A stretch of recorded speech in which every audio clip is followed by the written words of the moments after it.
لغمان کې د پشهي قوم د حقوقو څخه دفاع او د غبرګولي 15مه د پشهي ژبې ورځ د یوې غونډې په ترڅ کې ولمانځل شوه.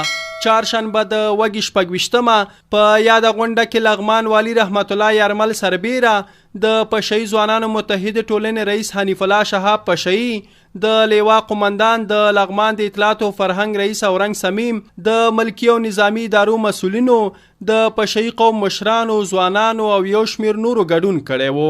پیل کې د پشهي قوم په اساسولۍ د پشهي ځوانانو د متحده ټولنې رئیس حنیف الله پشهي لغمان والي او راغلو میلمنو ته د ښه راغلاست ترڅنګ له دوی مننه وکړه چې په یاده غونډه کې له دوی سره ګډون وکړ. نوموړي د افغانستان د جمهور رئیس محمد اشرف غني څخه مننه وکړه چې د پشهي ژبې د لمانځنې په موخه یو ورځ ځانګړې کړه چې هغه د غبرګولي 15مه ده.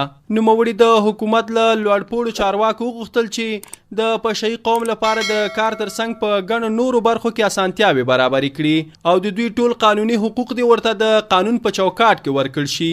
پشهي زیاته کړه چې پشهیانو د نظام په هره برخه کې قرباني ورکړي چې ټولو ته معلومه ده.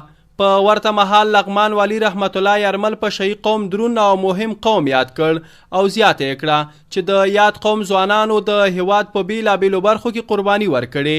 نوموړي وویل پشهي قوم ته د لازم امتیازات ورکړل شي ترڅو دوی په موجوده حکومت کې خپل ځان وویني.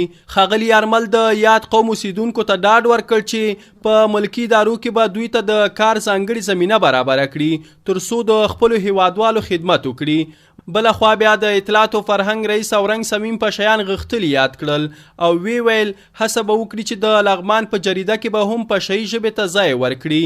په غونډه کې یو شمیر نورو ویناوالو هم خبرې وکړي او دوی په خپلو خبرو کې د پشهي قوم د تاریخ او قربانیو په اړه د غونډې له ګډونوالو سره هر اړخیز معلومات شریک کړل. په غونډه کې د پشهي قوم له لوري لغمان والي رحمت الله یارمل او یو شمیر نورو ته د اعزاز لونګۍ په سر او د پشهي ژبې د ورځ په ویاړ جوړ شوی کیک پرېښ شو. په پای کې د پشهي دود له مخې پشهي موسیقي هم وغږول شوه چې پشهیانو په خپلو اټنونو د غونډې ښکلا لا پسې زیاته کړه. د یادونې وړ ده چې یاده غونډه د اطلاعات او فرهنګ ریاست په تخنیکي همکارۍ ترسره